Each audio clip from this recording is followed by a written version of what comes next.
증시 대담 시간입니다. 3월 중후반으로 이제 넘어가는 이제 기로에 있습니다. 기업 실적 이슈에서 이제는 이제 매크로 이슈로 좀 전환되는 분위기인데요. 아무래도 다음 주에 FOMC와 일본의 통화정책 회의를 앞두고 있기 때문에 경제 지표와 이에 따르는 이제 전망들이 조금 증시의 변동성을 좀 키우고 있는 것 같습니다. 관련한 이벤트 이슈들 이분과 함께 좀 점검해 보도록 하겠습니다. 임재균 KB증권 리서치센터 연구위원 나와 있습니다. 안녕하세요. 네, 안녕하세요. 네, 제가 이제 다음 주에 FOMC가 있고 뭐 일본 이제 금정위도 있는데 그러다 보니까 이번 주에 발표된 이 물가 지표 그리고 오늘 저녁인가요? 오늘 저녁에 네. 이제 PPI 생산자 물가하고 소비 지표가 나오는데 물가가 스티키하다, 고금리가 또 장기화된다 이런 얘기들이 나오고 있습니다. 어떻게 보세요? 네, 물가가 이제 타겟이 2%죠. 연준의 목표가 2%인데 네. 2%까지 가는 과정이 시장이 생각했던 것보다 훨씬 순탄치 않다. 오래 굉장히 걸리고 스티키하다. 네, 맞습니다. 네. 굉장히 오래 걸릴 수밖에 없다라고 보고 있고 거기에 플러스 미국의 경기도 워낙에 좋기 때문에 사실 연준이 빠르게 금리를 인하할 명분은 좀 많지는 않은 것 같습니다. 그러다 보니까는 좀 생각보다 고금리가 좀 장기간 이어질 가능성이 높아지는 상황이다라고 보시면 될 것 같습니다. 이게 그 라스트 마일이라고 하더라고요. 네, 맞습니다. 마지막에 딱 그 목표를 2%로 가는 길은 좀 험난하긴 하지만 그래도 범피 로드이긴 하지만 뭐 그래도 좀 가지 않겠냐. 그래서 연초에 봤었던 3월 금리 인하는 좀 너무 너무 뭐랄까요 오버였다라고 볼 수 있는데 그래도 하반기께는 금리 인하하지 않겠냐라는 시각이 아직도 많거든요. 연구위원은 어떻게 보세요? 저희도 동일하게 생각은 하고 있습니다. 네. 일단은 뭐 그 물가가 둔화가 되는 과정이 굉장히 순탄치 않다라고 보고 있고 실제로 이제 이틀 전이었죠. 이틀 전 미국의 소비자 물가를 보더라도 전년 대비로는 이제 3.2% 그리고 핵심 같은 경우 3.7% 상승을 했습니다. 네. 이제 1월 달 물가가 전체 물가는 3.1%, 핵심 같은 경우는 이제 3.8% 상승을 했다가 조금 이제 헤드라인 좀 올라가고 핵심 같은 경우 좀 반등한 그 둔화가 되는 모습들을 보이고 있는데 네. 특히 이제 연준에서 중요하게 바라보고 있는 게 헤드라인보다는 핵심 소비자 물가, 그러니까 그렇죠. 에너지랑 식료품을 제한 핵심 소비자 물가인데 이 부분이 둔화는 되고는 있습니다. 근데 문제가 굉장히 더딘 거죠. 아무래도 그렇게 더딘 이유가 주거라던가 그리고 주거 제외 서비스 부분이 굉장히 좀 잘 떨어지지가 않고 있는 부분인 거고 실질적으로 2022년 여름에 물가가 고점을 찍고 내려오는 과정에서 대부분의 이런 물가의 둔화세를 기여를 했던 게 상품 부분입니다. 그 외에 서비스 부분에서는 굉장히 좀 더딘 둔화가 나오고 있는 상황이고 이것들을 연준 입장에서는 상반기까지는 좀 지켜볼 수밖에 없다. 결국에는 금리를 인하를 저희도 올해 한 것으로 예상을 하고 있지만은 상반기보다는 좀 하반기가 더 유력한 상황이다라고 좀 보시면 될 것 같고요. 네. 인하를 하는 속도 자체도 굉장히 더딜 수밖에 없는 것 같아요. 예를 들면은 작년까지만 하더라도 연준에서 계속 언급을 했던 게 물가를 안정시키기 위해서는 수요를 꺾어야 한다. 네. 수요가 굉장히 많기 때문에 수요를 꺾어야 하는 거고 수요를 꺾기 위해서는 일부분의 경기에 둔화세가 필요하다라고 하고 있는데요. 네. 지금 미국의 경기를 보면은 둔화세가 보이고 있지는 않습니다. 작년 그쵸. 하반기 성장을 보면은 굉장히 높은 성장, 3분기 4.9%, 4분기 3.4%까지 상장이 나오고 있는 상황인 거고 1분기 성장률 자체는 아직 집계가 되진 않았지만은 애틀랜타에서 추정하는 GDP 나오에 따르면 2% 중반의 이런 성장이 나올 것으로 예상이 되고 있어요. 분명히 작년 하반기보다는 둔화가 되고 있는 모습을 보이고 있지만은 그래도 굉장히 견고한 성장을 보이고 있고 미국의 성장을 버티게 해주는 게 이제 민간 소비 부분인 건데 네. 결국에는 이제 소비가 일어나기 위해서는 고용이 그렇죠. 잘 나와야 되는 건데 미국의 이제 고용 지표들 1월과 2월을 보면은 굉장히 견고한 모습을 보이고 있거든요. 네. 그러다 보니까는 단기간에 작년에 연준 언급했던 것처럼 경기가 위축이 돼서 그로 인해서 수요가 꺾이고 그것이 물가를 하향 안정화시키기에는 좀 시간이 걸릴 수밖에 없는 상황이다라고 보시면 될 것 같습니다. 물가 지표가 여전히 높은 수준 그리고 생각보다 고용이 탄탄하다라는 점에서는 금리를 내리더라도 뭐 소폭에 그치거나 아니면 금리 내리고 또 하이퍼 온 거도 있을 수 있고요. 그리고 일각에서는 아까 말씀 주신 것처럼 상품 가격이 하락하면서 물가에 좀 약세를 유도했는데 최근에 유가를 보시면 또 올라가고 있거든요. 그래서 금리 인하의 시그널을 준다 내지는 금리 인하에 대한 분위기가 잡히면 다시 물가 튀면서 1970년대의 스태그플레이션이 재림하는 거 아니냐 이런 우려도 좀 하시는 분들도 있거든요. 이럴 가능성도 있나요? 네, 저는 충분히 가능성이 충분히 있다라고 있다. 보고 있습니다. 70년대 같은 경우는 어떻게 보면은 좀 연준이 통화 정책이 실패를 했던 사례다라고 그렇죠. 보시면 될 것 같아요. 아무래도 이제 정치권의 이런 좀 압박과 그리고 이제 당시에 말씀하신 것처럼 네. 오일 쇼크 등으로 인해서 공급발 충격이 있다 보니까는 물가에 대해서 추정을 하고 좀 연준이 이 물가를 안정화시키는데 굉장히 어려움을 겪었던 상황이다라고 보시면 될 것 같습니다. 그리고 그때와는 좀 다른 게 70년대 같은 경우는 물가가 이제 올라가고 경기는 굉장히 안 좋았거든요. 그럼 이제 70년대 물가 상승은 사실 공급발 충격 영향이 굉장히 큰 상황이다라고 보시면 될 것 같은데 지금은 유가는 올라가고 있지만은 그때에 비해서는 좀 속도는 굉장히 더디고 어느 정도 좀 예측 가능한 범위 내에서 올라가고 있는 상황에서 연준이 금리를 조기에 인하를 한다.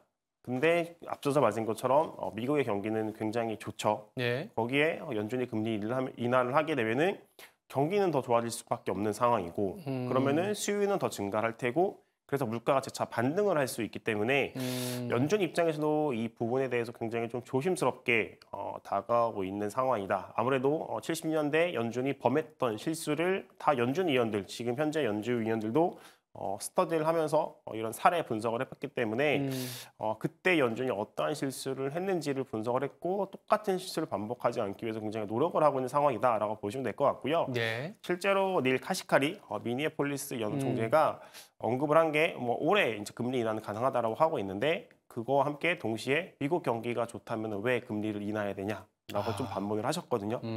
그만큼 미국 경기가 좋은 상황에서 연준이 빠르게 그리고 많이 인하를 하기에는 좀 조심스러울 수밖에 없다. 그 이유가 결국엔 경기가 다시 좋아져서 물가가 반등할 리스크가 크기 때문이다라고 보시면 될 것 같습니다. 결국은 연준의 스탠스는 이제 물가나 경제 상황을 보면서 가는데 물가나 경제 상황, 미국을 기준으로 보면 지금 금리를 굳이 내릴 필요는 없기 때문에 조금 더 신중해질 필요도 있고 금리를 내리더라도 하반기께 갔을 때 금리 인하 폭도 지금의 생각보다 좀 낮을 수 있다. 이 정도로 좀 정리를 해보겠습니다.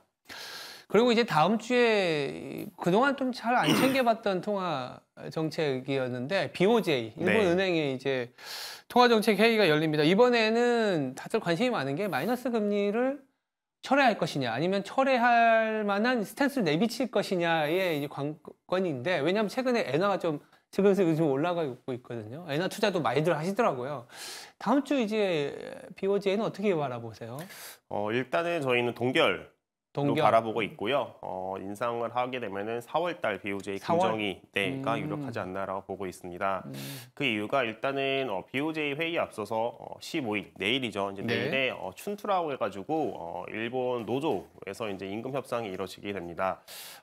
우리나라도 이제 연초가 되면은 임금이 이제 기업들이 임금을 이제 인상률을 발표를 하면서 이제 임금이 올라가게 되는데 네. 일본 같은 경우에는 이제 회계연도가 이제 4월부터 시작을 해요. 그렇죠. 그러니까 저희 실질적으로 치면은 우리나라로 치면은 일본의 3월은 우리나라 치면 12월과 똑같은 이런 시즌이 되는 거고 4월이 이제 우리나라 1월과 같은 시즌이 되는 건데 3월 달에 임금 협상을 하고 4월부터 이런 부분들이 적용이 됩니다. 그러면은 임금이 올라가는 거에 따라서 일본 같은 경우도 이제 물가의 서비스 물가 부분들이 좀 자극될 수 있다. 왜 그러냐면은 상품과 달리 서비스 같은 경우는 대부분의 원가 자체가 그냥 임금입니다. 네. 임금이기 때문에 임금이 올라가게 되면은 서비스 물품을 제공하는 업체들의 마진이 줄 수 있고 그렇게 되면은 이제 마진을 유지하기 위해서 상품 가격을 올릴 수 있는데 이것들이 지금 일본의 물가를 자극할 수 있다라고 좀 보고 있는 거죠. 거기에 플러스 일본 같은 경우도 핵심 물가가 2% 중반까지 상승을 한 상황이다 보니까는 드디어 BOJ가 완화해서 긴축적인 흐름을 보일 수 있다라고 저는 생각을 하고 있고요. 실질적으로 그럼 시장 영향이 어떨까에 대해서 보면은 실제로 3월 인상을 하든 4월 인상을 하든 그 영향은 대동소이할 거라고 보고 있습니다. 네, 3월 달에 동결을 하게 되면은 BOJ 입장에서는 금리 인상에 대한 좀 시그널을 조금 명확하게 보일 수밖에 없는 상황이다라고 보고 있고요. 실제로 시장에서 이제 대부분이 4월 달 인상을 바라보고는 있지만은 여전히 3월 달 인상 가능성도 높기 때문에 지금 3월 달에 인상을 전망하고 있는 기관들이 다 4월 달로 이동을 하면서 그렇죠. 실질적으로 선반영한다는 측면에서 금리의 움직임은 3월에 하든 4월에 하든 동일할 수밖에 없다. 그리고 실질적으로 영향을 줄 수 있는 거는 이번이 끝이냐, 혹은 그 다음에 더 할 수 있냐, 이거에 대한 좀 시그널을 확인을 해야지 좀 금리가 좀 위로 가든지 아래로 가든지 좀 방향성을 잡지 않을까라고 생각을 하고 있습니다. 야, 이게 뭐 다른 얘기긴 합니다만 일본 은행마저도 마이너스 금리를 처리한다라는 거는 진짜 새로운 시대가 왔다라고도 볼 수 있겠네요. 마이너스 금리를 일본 은행이 기억도 안 나는 시기에 시작을 했는데 그 시기가 이제 다 왔다. 뭐 3월일지 4월일지는 크게 중요하지 않다. 오히려 3월에 금리를 동결하게 하면 4월에는 실질적으로는 거의 액션은 뭐 3월부터 투자자들은 반영을 하겠습니다. 결국 그래서 우리가 이제 중요한 거는 뭐 채권 투자 전략일 수 있는데 채권 투자 전략이다 보니까 이제 금리의 방향성에 대한 얘기일 수도 있을 것 같아요. 그래서 작년 말에서 올해 초에 우리나라 분들 저 주변에서도 이제 금리 특히 미국채를 많이 사신 분들 있으시거든요. 이 정도 높이의 금리면 사놓으면 소위 말해서 먹는다. 근데 생각보다 금리가 미국채 10년만 하더라도 좀 다시 4.2%까지 올라왔거든요. 연구위원이 보시기엔 지금 시기에 채권 투자, 그러니까 금리가 하락하면서 이제 캐리도 이제 이익이 있을 수 있는 그 구간이라고 혹시 보시나요? 이게 이제 투자 시기를 언제까지 조금 놓고 보는지가 제일 중요할 것 같아요. 뭐 예를 들면 투자 시기를 연말까지 놓고 본다라고 하면은 분명히 지금 들어가면은 수익은 나 있을 겁니다. 근데 중간에 조금 마음 고생을 할 수 있다. 마음 고생이요? 네. 그러니까 금리가 더 튈 수 있다라는 거죠. 네, 맞습니다. 마음 고생을 할 수 있는 상황이다라고 저희는 보고 있고요. 최근에 이제 미국 이제 소비자 물가가 나오고 나서 생각보다 금리 인하를 연준이 잘 안 할 수도 있겠구나라고 하면서 금리가 이제 다시 4.12로 밑으로 하회했다가 다시 4.2% 부근까지 올라가는 거에서 보다시피 다음 주에 있을 좀 FOMC에 대한 경각감이 높아지면서 금리는 계속 올라가고 있습니다. 야금야금 올라가다 보니까는 저희는 이런 부분들이 2분기까지는 조금 나올 수 있는 상황이다. 왜 그러냐면은 지금 시장에서 반영을 하고 있는 금리 인하 폭, 연내 금리 인하 폭은 4회인데 이 부분이 더 축소될 여지는 충분히 남아 있는 것 같아요. 경기가 워낙 좋기 때문에 좀 축소가 되면서 금리가 올라갈 수 있고 저희가 봤을 때는 충분히 더 그때 싸게 살 수 있는 기회는 있는 상황이다라고 저희는 보고 있습니다. 그래서 이제 저도 이제 이런 질문을 많이 받는데 투자 시기에 따라서 좀 다를 수 있겠지만은 연말까지 투자한다라고 보면은 충분히 지금 매수를 해도 수익은 날 수 있다. 하지만 중간에 마음고생을 할 수 있고 더 싸게 살 수 있는 구간은 충분히 아직도 남아있는 상황이다라고 저희는 보고 있습니다. 알겠습니다. 뭐 크게 보면 상저하고 그러니까 채권을 샀을 때 수익이 나는 게 이제 상저하고의 그런 느낌으로 정리를 해볼 수 있겠습니다. 알겠습니다. 지금까지 FOMC와 BOJ의 통화 정책에 대한 심도 있는 얘기를 나눠봤습니다. 임재균 KB증권 리서치센터 연구위원이었습니다. 감사합니다. 네, 감사합니다. 네, 시장은 다음 주에 FOMC를 보고 가자라는 그런 눈치 보기 장세가 유지되고 있습니다. 저는 내일 아침 6시에 다시 찾아뵙겠습니다. 감사합니다.